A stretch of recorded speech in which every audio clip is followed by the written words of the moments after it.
سورہ بقرہ کی آیت نمبر 31 میں ہم آدم علیہ السلام کا جو واقعہ ہے، اللہ نے تخلیق فرمایا اور جو فرشتوں کے ساتھ مباحثہ ہے وہ ڈسکس کر رہے تھے۔ اور کل کے لیکچر میں جو امپورٹنٹ چیز ہم نے دیکھی تھی وہ یہ تھی کہ فرشتوں نے جو سوال کیا تھا وہ کیوریوسٹی کی بیس پہ تھا، اور انہوں نے بہت کلیئرلی یہ چیز اللہ کے سامنے مینشن کر دی تھی کہ یا اللہ، ہم تو آپ کی تسبیح کرتے ہیں اور آپ کا کوئی بھی عمل حکمت سے خالی نہیں ہے۔ اور اللہ جل شانہ نے نہ صرف ان کو بتا دیا کہ اللہ ہی سب کچھ جاننے والے ہیں، بلکہ ان کے اس سوال کا جو ان کے ذہن میں خلش تھی، جو تشویش تھی، اس کو باقاعدہ ختم کرنے کے لیے یا اس کو ایک طرح سے اس کا جواب دینے کے لیے آدم علیہ السلام کو کچھ امور، کچھ کام کروائے۔ اور وہ کیا تھا جو ہم نے کل پڑھا بھی، وَعَلَّمَ آدَمَ الْأَسْمَاءَ كُلَّهَا ثُمَّ عَرَضَهُمْ عَلَى الْمَلَائِكَةِ فَقَالَ أَنْبِئُونِي بِأَسْمَاءِ هَؤُلَاءِ إِن كُنتُمْ صَادِقِينَ۔ تو اللہ جل شانہ نے آدم علیہ السلام کو یہ سارا کچھ سکھایا، اور جیسے کل ذکر کیا تھا کہ اسماء سے مراد چیزیں بھی ہیں، اور اس کے علاوہ جو تمام ذریت تھی، تمام اولاد تھی آدم علیہ السلام کی، ان کے بارے میں بھی ساروں کو نکال کے تو بتایا۔ اور جو کل حدیث بھی پڑھی تھی اس پہ بھی ہم نے ڈسکس کیا تھا کہ اللہ جل شانہ نے تمام آدم علیہ السلام کی اولاد ان کی پشت سے جو ہے وہ پیدا فرمائی اور ان کو پھیلا دیا اور ان کے سب کے بارے میں بھی بتایا۔ مفسرین کے مطابق علم آدم الاسماء کلہا سے مراد یہ نارمل چیزیں بھی ہیں کہ ان کے نام بھی، اور ان کے بارے میں کہ وہ چیزیں کیا ہیں، ان کی ڈسکرپشن بھی، کیا کرتی ہیں، کیا فائدہ ہے، کیا نقصانات ہے، کیسے یوز کی جا سکتی ہے، اور تمام بنی نوع انسان جتنے بھی آ رہے تھے ان سب کے بارے میں بتایا۔ اور پھر یہ سب کے سب جو تھے وہ ملائکہ کے سامنے پیش کر دیے، اور پھر اللہ جل شانہ نے فرمایا، فقال،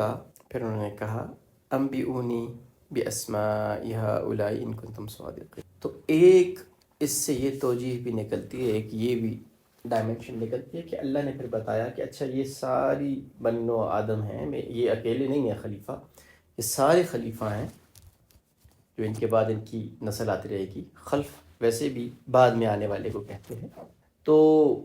اللہ نے ان کو بتایا کہ اچھا یہ سارے اب تمہارے سامنے ہیں، تو بتاؤ ان کے بارے میں جو تم کہہ رہے تھے، ان میں سے کون کون فساد کرے گا۔ اس میں محمد صلی اللہ علیہ وسلم بھی تھے، اس میں ابراہیم علیہ السلام بھی تھے، موسیٰ علیہ السلام بھی تھے، یحییٰ علیہ السلام بھی تھے، صحابہ بھی تھے، نیک و صلحاء لوگ بھی تھے، بہت زیادہ جنہوں نے انسانیت کی خدمت کی، عیدی ہیں، اور اتنے سارے لوگ ہوں گے جنہوں نے انسانیت کے لیے بہت کچھ کیا۔ بتایا اب ان کے بارے میں بتاؤ، اگر تم سچے ہو۔ سچے کس بات پہ ہو؟ یا اللہ یہ تو فسادی ہیں، یا اللہ یہ تو خون بہائیں گے، تو یہ دیکھو ان کے بارے میں تمہارا کیا خیال ہے۔ اور اس کے بعد فرشتوں نے جو جواب دیا، بیسیکلی ہمارے لیے وہ سب سے امپورٹنٹ ہے۔ As a Muslim, as a مومن، ایکچولی ہمیں تعلیم دی جا رہی ہے۔ فرشتوں کو جب کہا کہ اچھا بتاؤ اگر تم سچے ہو ان ساری چیزوں کے بارے میں، قالو، انہوں نے کہا، سبحانک، پھر وہی والی بات جو پہلے آ گئی تھی، سبحانک، اے اللہ آپ پاک ہیں، آپ ہر عیب، ہر نقص، ہر کمزوری، ہر کمی، ہر بغیر حکمت کے کیے ہوئے فیصلے سے پاک ہیں۔ لا علم لنا الا ما علمتنا، ہمیں کوئی علم نہیں ہے مگر وہ جو آپ نے ہمیں عطا کیا ہے۔ انک، بے شک آپ ہی، انتل، آپ ہی تو العلیم اور الحکیم ہے، جاننے والے اور حکمت والے۔ دیکھیں یہاں پہ آیا ہے، العلیم، الحکیم، انک انت العلیم الحکیم، خاص صفت بیان کی۔ قولو، انہوں نے کہا، سبحانہ، پاک ہے، کا، آپ کے لیے، لا، نہیں، علم، کوئی علم، لا کئی مرتبہ پڑھ چکے ہیں، واسطے، نہ، لنا، ہمارے واسطے، الا، مگر، الا ہوتا ہے مگر، ما، جو، علمتا، آپ نے سکھایا، نہ ہمیں، علمتنا، آپ نے ہمیں سکھایا، انا، بے شک، کا، آپ، انتا، آپ ہی، العلیم، بہت زیادہ جاننے والے، اور الحکیم، حکمت والے۔ تو فرشتوں نے کہا، یا اللہ ہمیں تو بس اتنا ہی علم ہے، اتنا ہی پتہ ہے جتنا آپ ہمیں سمجھا دیں، سکھا دیں۔ اللہ ہمیں جتنا، جیسا آپ نے بتایا تھا اس کے مطابق ہمارے ذہن میں تشویش آئی تھی، اب کیا ہو گئی ہے، دور ہو۔ پہلے بھی دیکھیں، اس سے جو پچھلی آیات تھی اس پہ بھی کیا فرمایا تھا، فرشتوں نے کیا بتایا، وَنَحْنُ نُسَبِّحُ بِحَمْدِكَ وَنُقَدِّسُ لَكَ، اے اللہ ہم اعتراض نہیں کر رہے ہیں، بس ایک ذہن میں تشویش آئی تھی، ایک تردد آیا تھا، تو وہ بس بیان کر رہے ہیں۔ اور اللہ ہم تو ہر وقت آپ کی پاکی کے قائل ہیں، ہم تو یہ جانتے ہیں کہ اللہ آپ کی ذات ہر نقص سے، ہر کمی، ہر کمزوری سے مبرہ ہے، اور اللہ ہم تو آپ کی تعریف کرتے اور آپ کا شکر ادا کرتے ہیں، اور اللہ آپ کی پاکی بیان کرتے، آپ ہر کمی سے، ہر کسی بھی ایسے کام سے کہ جس میں حکمت نہ ہو اس سے پاک ہیں۔ اور یہاں پہ آ کے انہوں نے باقاعدہ کہہ دیا انکا انت العلیم الحکیم، اللہ آپ ہی جاننے والے ہیں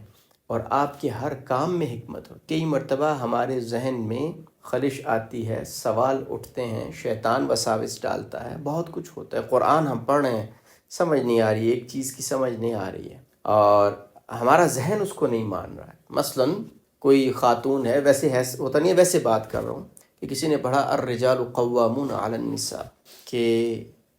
مردوں کو عورتوں پہ ایک درجہ ہے۔ اب اس کے بہت سارے مفاہیم ہیں، بہت ساری تفاسیر ہیں، بہت ساری تعویلات ہیں اس کی، لیکن پھر بھی اگر کوئی بھی ہمیں سمجھ نہیں آتی تو کہتے ہیں یا اللہ یہ کیوں، مردوں کے لیے ایسا کیوں، اور عورتوں کو کیوں مطلب ایک درجہ کم کیا گیا، یا مردوں کو ایک درجہ اوپر کیوں دیا گیا، یا اور اس طرح کی بہت ساری بات ہے۔ مثلاً عورتوں کا ایک حصہ ہے اور اس کے مقابلے میں مرد کے 2 حصے ہیں، بیٹے کے 2 حصے ہوتے ہیں، بیٹی کا 1 حصہ ہوتا ہے۔ تو کسی کے ذہن میں یا اللہ یہ تو انصاف تو مجھے نہیں لگ رہا، ایسا سوال آنا یہ امپورٹنٹ نہیں ہے کہ سوال آیا ہی کیوں، استغفر اللہ استغفر اللہ استغفر اللہ، ایسا نہیں ہے، یہ سوال ہے ذہن میں آ گیا۔ اصل مومن کا جو طریقہ ہے نا وہ یہ ہے کہ ہم یہ جانتے ہیں کہ اللہ چونکہ پاک ہیں، سبحانک، پاکی اللہ کے لیے ہے، اللہ نے جو بھی بات فرمائی وہی حق ہے، وہی سچ ہے، ہاں ہماری عقل ناقص۔ اور جب ایسی کوئی سچویشن آئے کہ قرآن کی ہمیں کسی چیز کی سمجھ نہ آئے، حدیث میں کسی چیز کی سمجھ نہ آئے، تو ہم نے کیا کہنا ہے؟ ہم نے کہنا ہے سبحانک، اے اللہ آپ پاک ہیں، میں پاک نہیں، اے اللہ آپ کامل ہیں، اے اللہ میں ادھورا ہوں، میری عقل، میری سمجھ، میری سوچ، ہر چیز ناقص ہے، اللہ آپ کامل ہیں، میں ناقص ہوں، اللہ آپ کا ہر فیصلہ وہ حق ہے اور سچ ہے، اے اللہ میری سمجھ کم ہے، میری عقل کم ہے، ناقص ہے، لا علم لنا الا ما علمتنا، اے اللہ میرا علم تو اتنا ہی ہے جتنا آپ مجھے عطا کریں۔ تو اللہ اگر اس میں میری سمجھ نہیں آ رہی تو اس کا مطلب یہ ہے کہ آپ نے میرے اوپر یہ چیز کھولی نہیں ہے، تو اللہ جو آپ نہ کھولیں مجھ پہ، جو آپ مجھے علم نہ عطا کریں، وہ میں کیسے سیکھ سکتا ہوں، میں کیسے سمجھ سکتا ہوں، وہ میری عقل میں آ ہی کیسے سکتا ہے۔ لیکن اللہ آپ پاک ہیں، جو بات آپ نے اور آپ کے نبی صلی اللہ علیہ وسلم نے فرما دی وہ حق ہے اور سچ۔ انکا بے شک انت العلیم الحکیم، بے شک جو آپ نے اللہ بات فرمائی ہے آپ سب سے زیادہ علم رکھنے والے ہیں، اور آپ کی ہر بات، آپ کے نبی کی ہر بات حکمت پہ۔ لا علم لنا الا ما علمتنا، اللہ مجھے نہیں سمجھ آئی، اس کا علم میرے پاس نہیں ہے۔